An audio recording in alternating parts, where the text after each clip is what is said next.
없다, 그런 주제로 말씀을 전하겠습니다. 십자가는 고난의 상징이죠. 고난 없는 영광은 없다, 그런 주제로 말씀을 전합니다. 오늘 함께 항상 와서 우리와 기도하고 같이 예배드리던 우리 젊은이들이, 청년들이 지금 수련회 떠나 있습니다. 그래서 우리는 여기서 예배 드리고 있는데, 또 우리 젊은이들이 저 경기도 안성에서 우리 청년들이 같이 지금 예배 드리고 있어요. 그것에도 하나님의 동일한 은혜가 가득할 줄로 믿습니다. 자, 7월 26일부터 뭐가 시작될까요, 여러분? 관심 있으신가 없으신가 한번 봐요. 7월 26일부터 8월 10일까지 저 프랑스 파리에서 올림픽이 있습니다. 파리 올림픽이 있죠. 4년마다 한 번씩 열리는데 26일부터 시작된다 그래요.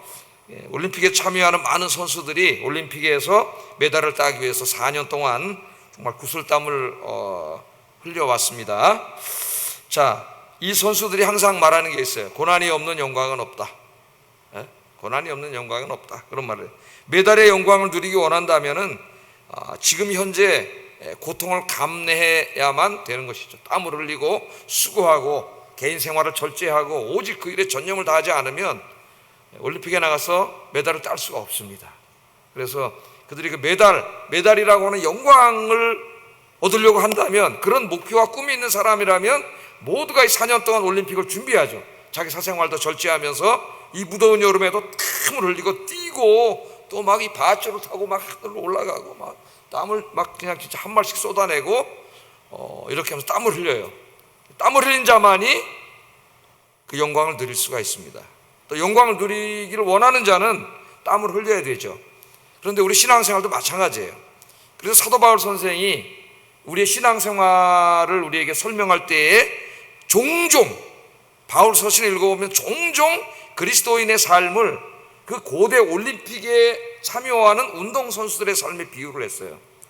그래서 바울 서신을 읽어보면은 100m 달리기 선수 비유도 나오고, 또 마라톤 선수 비유도 나오고, 또 복싱 선수 비유도 나와요. 비유. 복싱 선수 비유는 어디 나올까요? 우리가 허공을 치는 것처럼 하지 말며, 복싱 선수는 어디를 쳐야 돼? 딱 정타를 때려야 되는데 잘못하면 허공을 때립니다. 그게 다 거기서 나온 거예요. 또 씨름, 믿음의 씨름을 하라, 이는 레슬링이에요, 레슬링. 그러니까 이 고대에도 올림픽이 있었거든요. 올림픽 경기가 굉장히 인기가 있었습니다. 올림픽에서 우승하면 지금처럼 무슨 금메달을 주시는 건 아니지만은 월계관을 줬죠. 월계관, 면류관을 씌워줬는데 그 당시 젊은이들에게는 최고의 영광이에요. 최고의 영광. 그래서 그 면류관을 따기 위해서 올림픽에 나가는 선수들은 정말 매일매일 땀을 흘리고 열심히 연습하는 거예요. 사도 바울이 그걸 보면서 설교를 한 겁니다. 하나님께서 우리를 위하여 면류관을 준비해 두셨다 그러잖아요. 면류관. 그게 다 올림픽에서 온 비유예요. 정말 뭐 하나님이 월계수를 만들어 놓으셨겠어요? 하나님께서 우리에게 주실 그 영광, 그 영광의 상급을 비유적으로 말하는 거죠. 그 하나님이 우리를 위해 준비하신 그 의의 면류관이 따르지 않습니까? 그 의의 면류관을 받기를 원하는 자들, 그 의의 면류관의 영광을 누리기를 원하는 자들은 지금 저 올림픽 선수들이 자기 종목에서 최선을 다해 열심히 땀을 흘리는 것처럼 그렇게 신앙생활을 해야 된다는 거예요. 열심히 신앙생활을 하고 하나님 맡겨진 사명을 열심히 감당하고 교회를 섬기고 복음을 전하고, 할렐루야. 그런 자들에게 하나님 뭘 주신다 그랬어요? 사도 바울이 의의 면류관을 주신다 그랬잖아요. 그래서 내가 이 길을 달려왔고 믿음의 싸움을 싸웠고 믿음을 지켰고, 이 면류관은 나에게만 주는 게 아니라 나와 같이 이 모든 믿음의 길을 달려간 모든 성도를 위해서 하나님 준비해 놓으셨으니 여러분들도 앞으로 주님 앞에 갈 때까지 이 길을 가세요. 그렇게 설교를 했지 않습니까? 오늘 바로 우리가 읽은 이야기는 예수님께서 변화산에서 제자들에게 갑자기 변형되셔가지고 트랜스포메이션, 형체가 갑자기 싹 변했는데 하나님의 영광의 모습으로 변한 모습을 보여주는 사건이에요. 보여주는 사건. 오늘 말씀이 그 영광의 모습을 미리 보여주셨습니다. 그러면서 그 영광의 모습을 보여주면서 이 영광의 몸은 나만 갖고 있는 몸이 아니고 너희들도 하나님께서 너희들에게도 주실 몸이다. 그걸 보여주신 거예요. 이 영광의 몸은 예수님의 신적인 영광의 몸이지만 앞으로 예수 믿고 신앙생활 잘하고 구원받은 모든 성도들에게 하나님이 영광의 몸을 보여주시는 거, 주시는 거죠. 예? 그 몸을 미리 보여주시면서 이 영광의 몸을 얻기 원하는 자는, 이 부활의 영광, 천국의 영광을 누리기 원하는 자는 십자가를 지는 삶을 살아야 된다는 것을 가르쳐 주신 말씀이에요. 오늘 말씀이 마가복음 8장과 다 연결이 되어 있습니다. 그러니까 주님을 위해서 수고와 땀을 흘리지 않았는데, 그 믿음의 싸움을 싸워 나가지 않았는데 영광이 있을 수가 없습니다.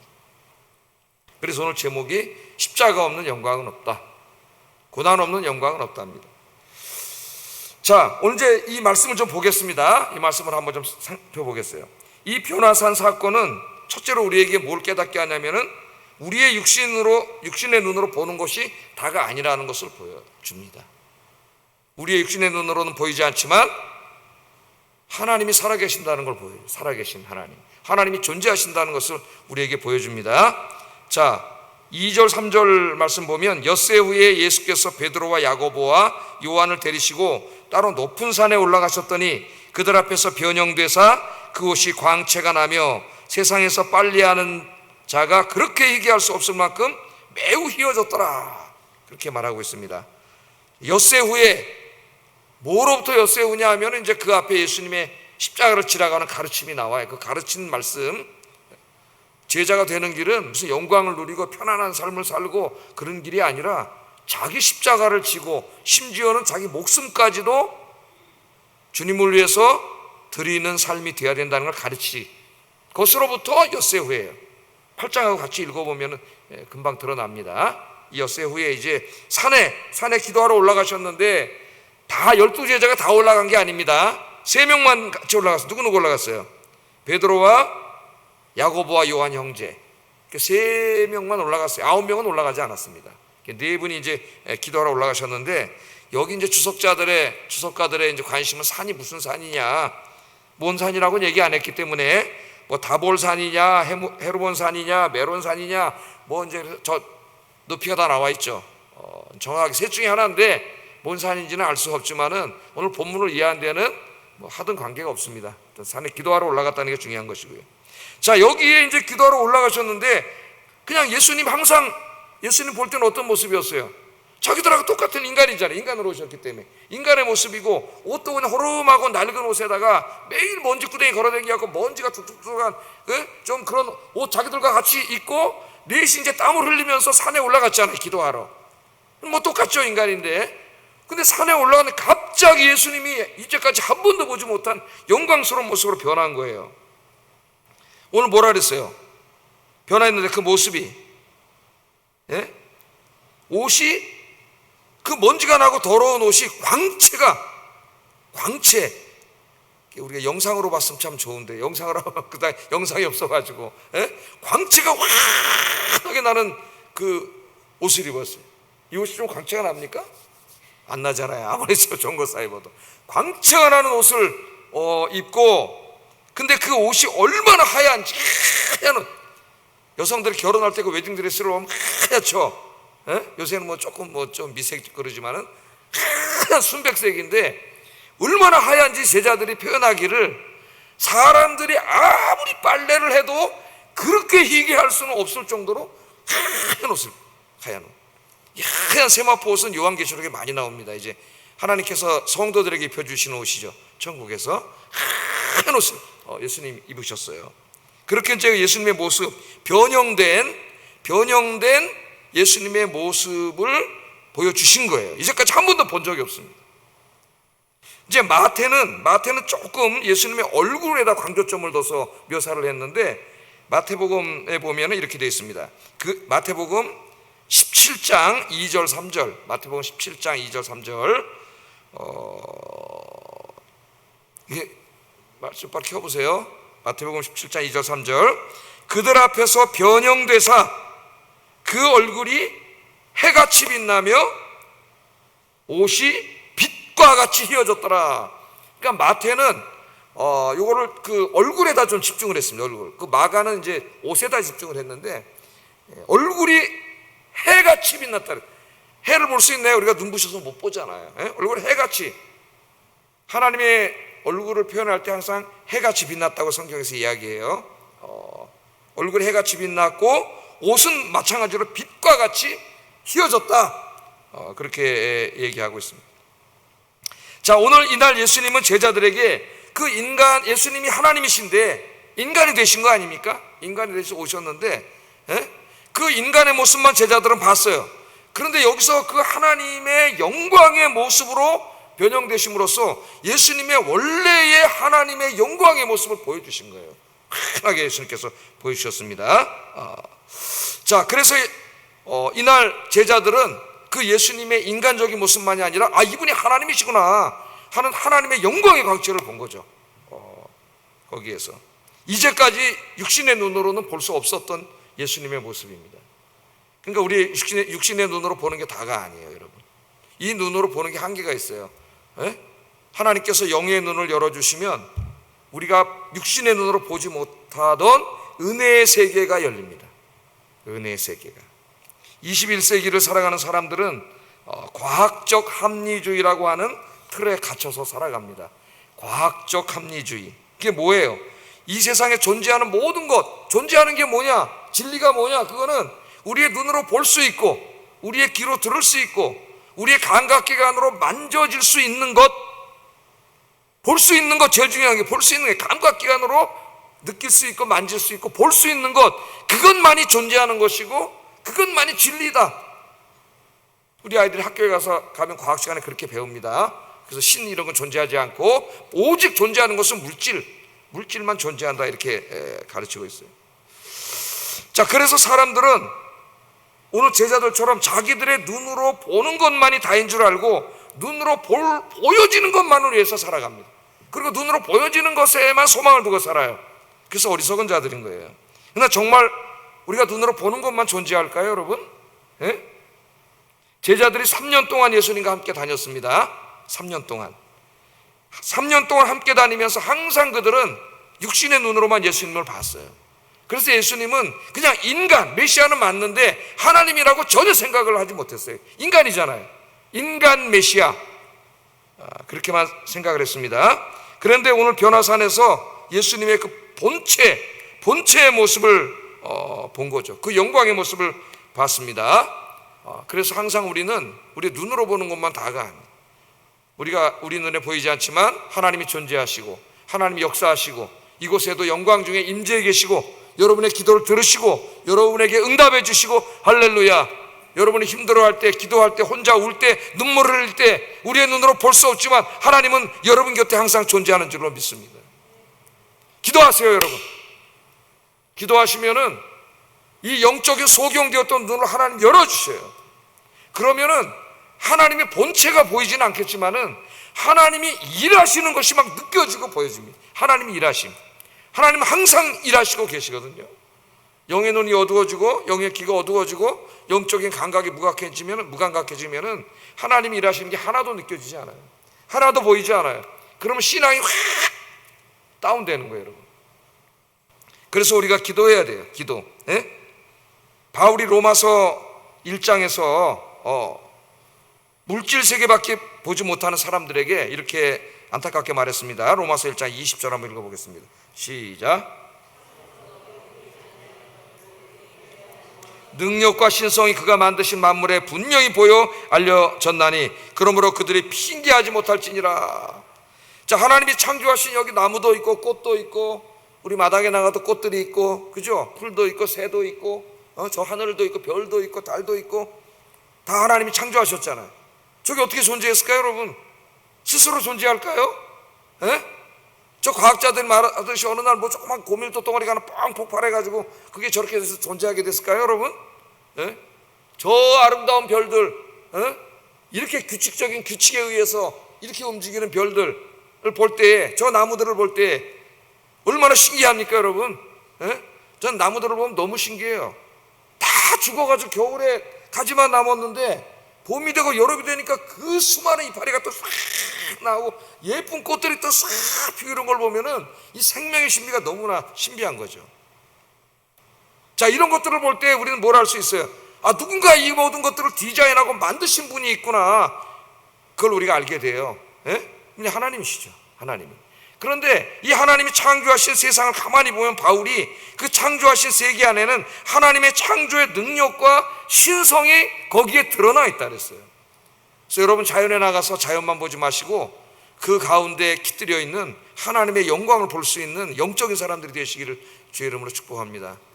그래서 이 세인트 프란체스코는 꽃들하고도 이야기를 하고 나비하고도 이야기하고 새들하고도 이야기를 했다 그러잖아요. 새들하고도 그 피조물들을 보면서 그 피조물 안에서 하나님의 영광을 보는 거죠. 하나님의 영광. 그런 사람은 교회 와서만 은혜 받는 게 아니라 교회 문 열고 내일 저기 이제 한강에 나가고 남산에 가고 안산에 가서 꽃들을 보면서도 그 꽃을 창조하신 하나님의 능력과 신성을 보게 되고 거기 가서도 은혜를 받아요. 그래서 항상 은혜가 넘쳐. 항상 은혜가. 이 영적인 사람이에요. 영적인 사람. 성전에 와서는 말씀 듣고 기도하고 찬송하다 살아계신 하나님 만나고, 자연에 나가서는 저 세상을 창조하신, 저 자연을 창조하신 창조주 하나님을 만나고, 할렐루야. 바울이 그런 사람이었어. 다윗도 그런 사람이었죠. 시편 8편 1절에 여호와 우리 주여, 주의 이름이 온 땅에 어찌 그리 아름다운지요, 주의 영광이 하늘에 덮였습니다.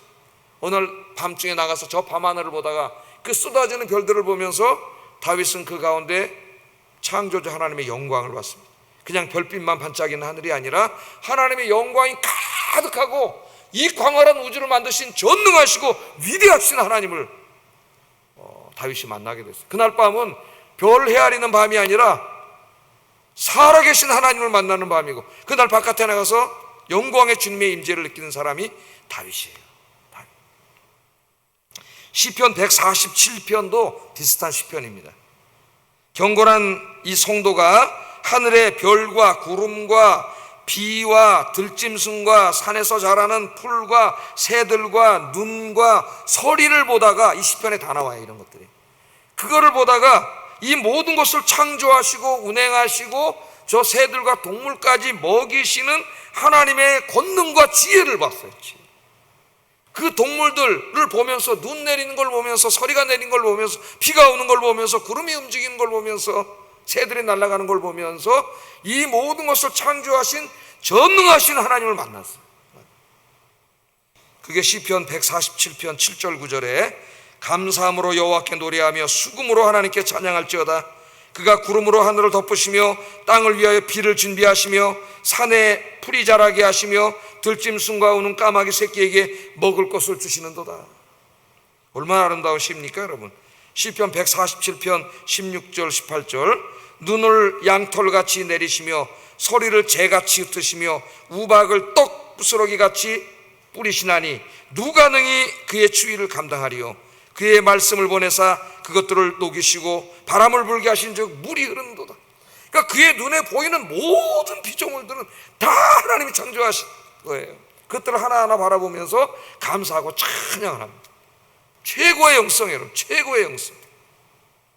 그게 147편을 지은 구약의 한 경건한 성도의 신앙생활입니다. 그러니까 항상 감사하고 항상 찬송이죠. 그죠? 그잖아요. 교회 성전에 와서만 찬송하는 게 아니에요. 문 열고 나가면 고대사회 맨 산이고 꽃이고 나무고, 저녁 때 비가 오고 겨울에 눈이 오고 하늘에 구름이 떠다니고 밤에 별들이 있고, 그 하나하나를 바라보면서 거기서 하나님을 만나는 거예요. 하나님이 영의 눈을 뜨게 하시면 그런 은혜를 받아요. 그런 은혜를. 그래서 여러분 그렇게 기도하세요. 하나님의 살아계심을 내가 교회 가서만이 아니라 나의 삶의 모든 내가 있는 곳에서 창조주 하나님을 만나게 하소서. 그렇게 기도를 하세요. 그럼 영성이 더 깊어져요. 우리 예수님께서도 비슷한 말씀을 하셨습니다. 공중의 새만 보지 말고 그 새들을 먹이시는 하나님을 바라봐라. 들의 풀과 꽃만 보지 말고 그 꽃들을 키우시는 하나님을 바라봐라. 우리 주님께서도 그렇게 말씀하셨죠. 마태복음 6장 26절에 공중의 새를 보라. 심지도 않고 거두지도 않고 창고에 모아들이지도 아니하되 너희 하늘 아버지께서 기르시나니 너희는 이것들보다 귀하지 아니하냐. 꽃을 보면서, 새를 보면서 하나님이 저것들을 키우시고 먹여주시는데, 나는 하나님 형상으로 지음받은 더 귀한 하나님의 존재인데 하나님이 나를 당연히 먹여주시지 않겠는가 하는 믿음과 확신을 갖는 사람은 진짜 신앙심이 깊은 사람이에요.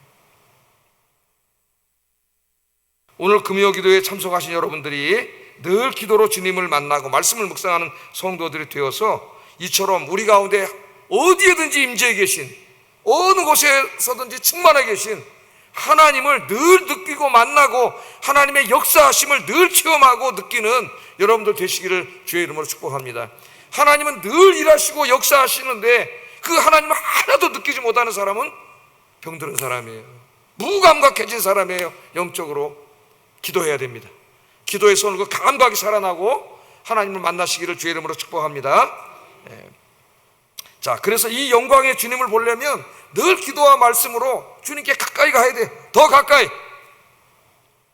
제가 거의 이제 한 10년이 다 돼 가는데, 10년 전에 저희 사람이 이제 큰 병을 얻어서 수술하고 이제 독한 항암을 한 1년 6개월 정도 했어요. 그러니까 이제 막 구토하고 막 힘든 일이 있어서 체력은 이제 완전히 바닥에 떨어지고 잘 걷지를 못하는데 걸어야 되기 때문에 간신히 데리고 이제 한강을 맨 처음에 걷기를 시작했는데, 저기 양화대교 가기 전에 중간쯤에, 지금은 이제 지형이 많이 바뀌었습니다. 새로.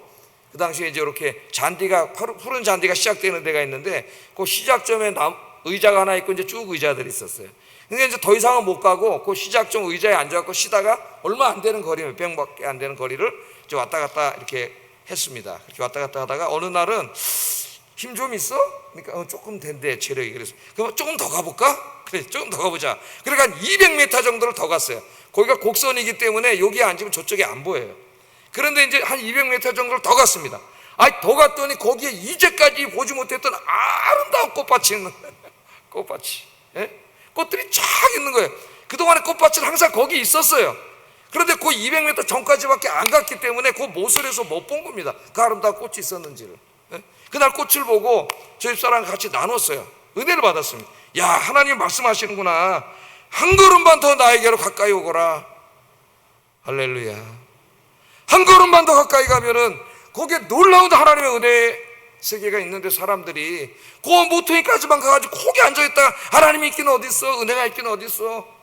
금요기도에 와서 앉아있다가도 그 모퉁이에 앉았다 돌아가므로 이 놀라우신 은혜의 세계를 체험하지 못하고 가는 게 얼마나 안타까워요. 하나님 그것을 나에게 깨닫게 하시더라고요. 여러분, 지금 기도하시고 예배 드리시고 성경 말씀 묵상하시는 거기서 조금만 더, 한 걸음만 더 하나님께로 가면은 거기에 아름다운 은혜의 꽃밭이 있는 줄로 믿습니다.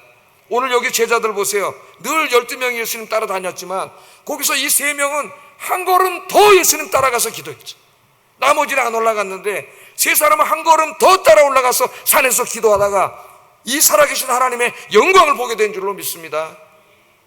여러분들, 한 걸음만 더 주님께로 조금만 더 가까이, 지금보다 조금만 더 가까이 가셔서 이 영광의 주님을 만나시는 여러분 되기를 주의 이름으로 축복합니다.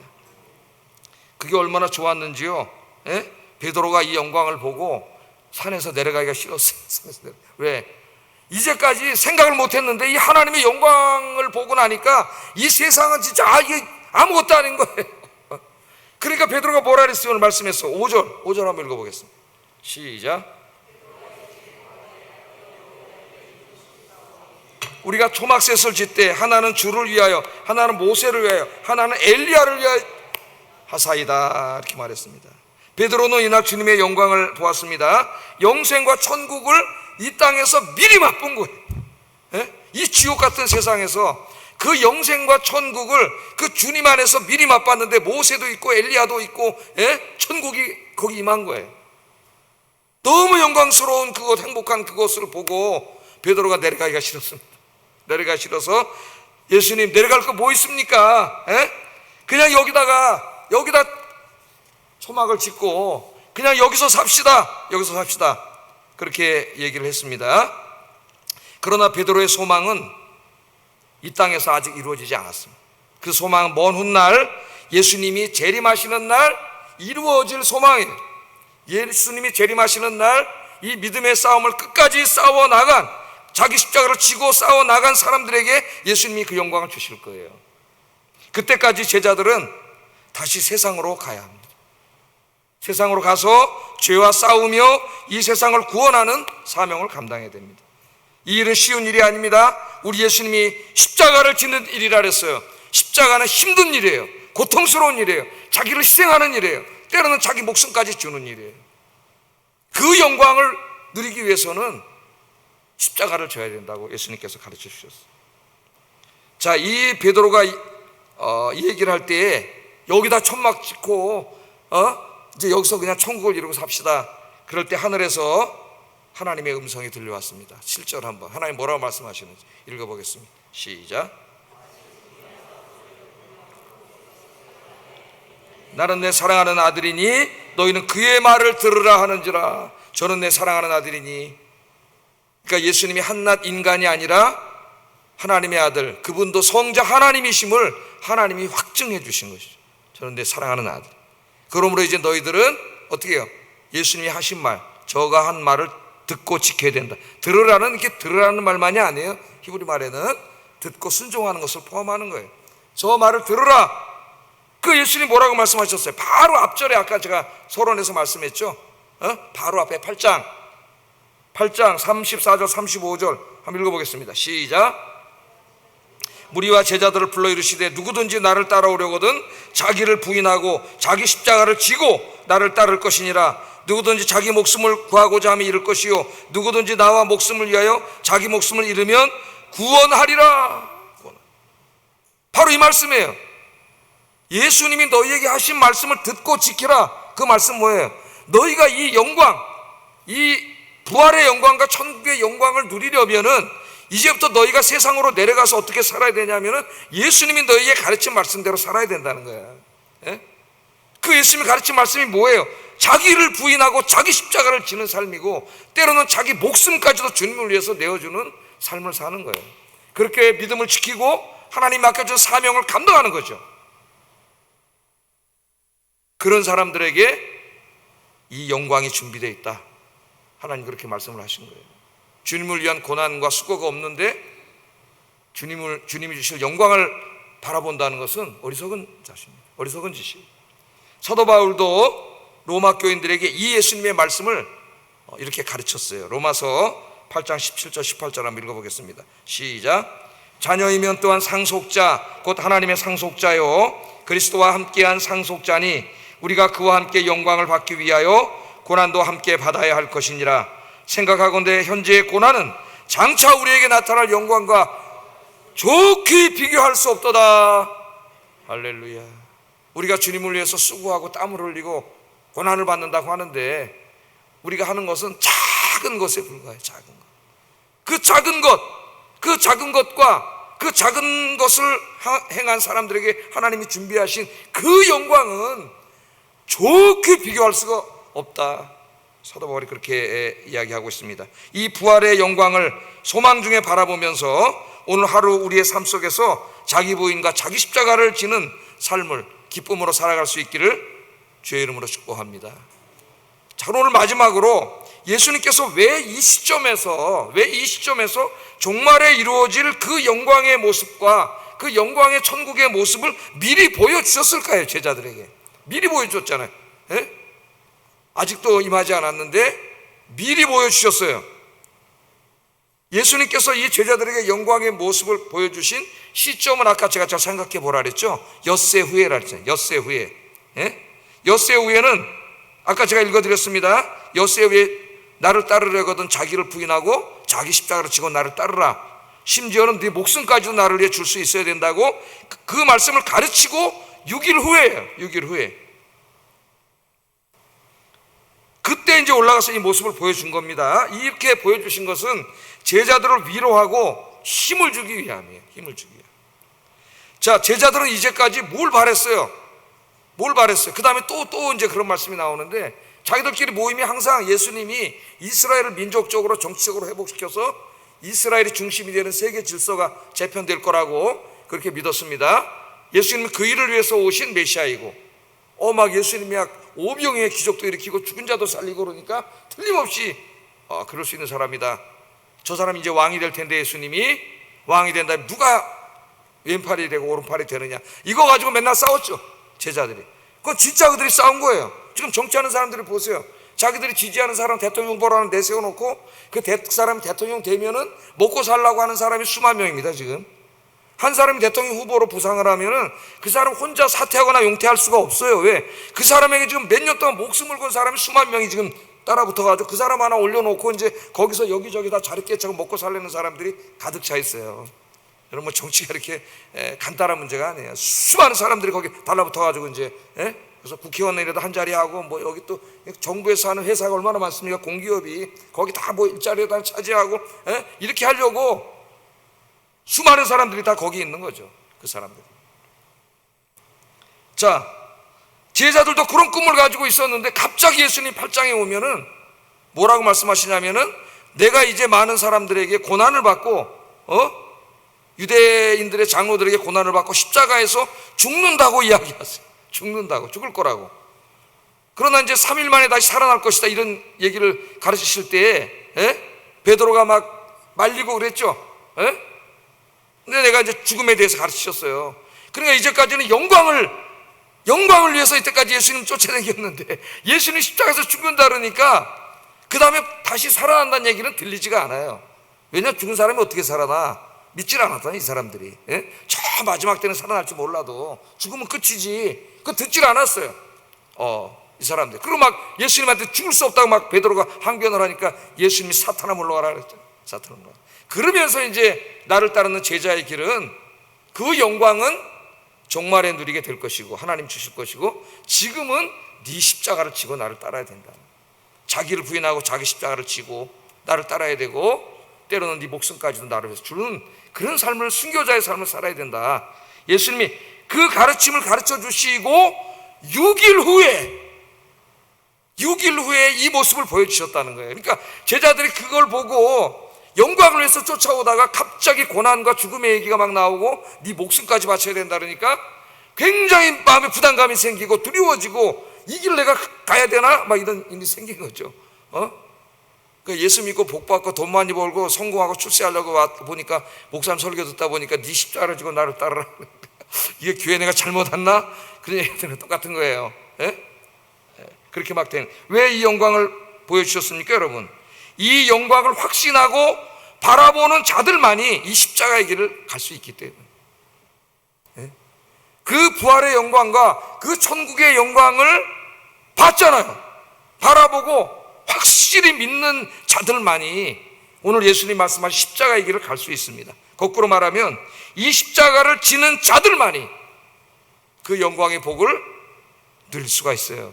그래서 우리 예수님께서 이 부활의 영광을 미리 보여주신, 베드로가 너무 좋아서 세상으로 내려가지 말고 그냥 여기 삽시다 할 정도로 너무 영광스러운 그 모습을 미리 보여줬어요. 너희들 마음속에 이 부활과 영광의 천국의 이 소망을 담지 않으면, 마음에 담고 그것을 확신하지 않으면 이 십자가의 길은 절대로 갈 수 없다. 그리고 그 십자가의 길을 간자만이 이 영광의 축복을 누릴 수 있다. 오늘 주님이 그것을 가르쳐 주신 겁니다. 우리의 소망은 이 땅에 있지 않습니다. 오늘 주님이 보여주신 이 부활의 영광의 몸, 우리가 이제 부활하면은 신적인 몸, 영원히 죽지 않고 병들지 않는 영광의 몸을 갖고 천국에서 하나님과 함께 영원히 살게 될 거예요. 그걸 영생이라고 우리가 이야기하죠. 영생을 얻게 될 거예요. 그 마음을 우리 마음속에 품고 확신하고 소망하지 않는 한 우리는 이 땅에서 십자가를 지는 삶을 살 수 없습니다. 주님을 위해 자기 목숨을 드릴 수 없어요. 거꾸로 말하면 그 십자가를 지고 자기 목숨까지 주님께 드리는 헌신과 수고를 하지 않는 사람은 그 영광을 누릴 수가 없습니다. 오늘 주님이 주실 영광을 바라보면서 주님께서 우리에게 부탁하신 자기를 부인하고 자기 십자가를 지는 이 삶을 살아가시는 여러분 되기를 주의 이름으로 축복합니다. 무더운 여름에 정말 우리 성도님들이 이곳저곳에서 땀을 흘리시고 굉장히 수고하시는 우리 성도님들이 많이 계세요. 이곳저곳에서 전도하시고 봉사하시고 그게 다 십자가를 지는 거예요. 주님을 위해 흘린 땀은, 수고와 헌신은 결코 헛되지 않습니다. 주님이 영광의 면류관으로 갚아주실 줄로 믿습니다. 오늘 이 시간에 우리가 기도할 텐데 찬송 하나 부르고 기도하겠습니다. 461장 461장 십자가를 질 수 있나 주가 물어보실 때 죽기까지 따르오니 성도 대답하였다. 우리의 심령 주의 것이니 주님의 형상 만드소서. 우리 찬송하겠습니다.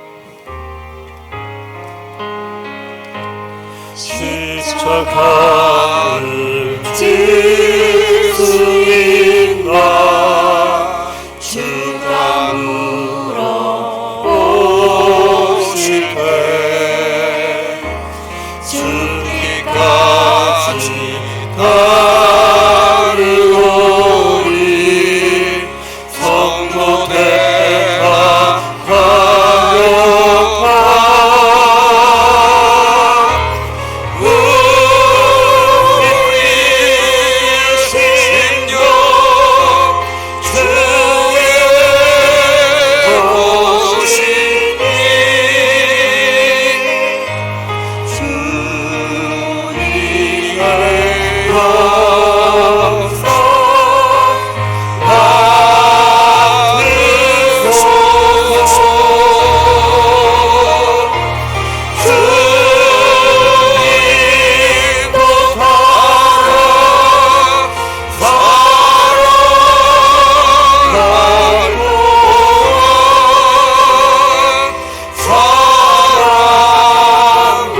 말씀을 생각하면서 기도하겠습니다. 하나님의 창조 세계에서 창조주 하나님을 만나고 하나님의 성전에서 예배하고 기도하고 찬송하는 중에 살아계신 하나님을 만나게 하소서. 예배의 자리, 기도의 자리, 말씀의 자리로 지금보다 한 걸음 더 가까이 감으로 하나님의 놀라운 은혜의 세계를 체험하게 하소서. 종말에 이루어질 부활의 영광, 천국의 영광을 바라보고 소망하면서 지금 여기서 자기 부인과 자기 십자가를 지는 삶을 살게 하소서. 기도하겠습니다.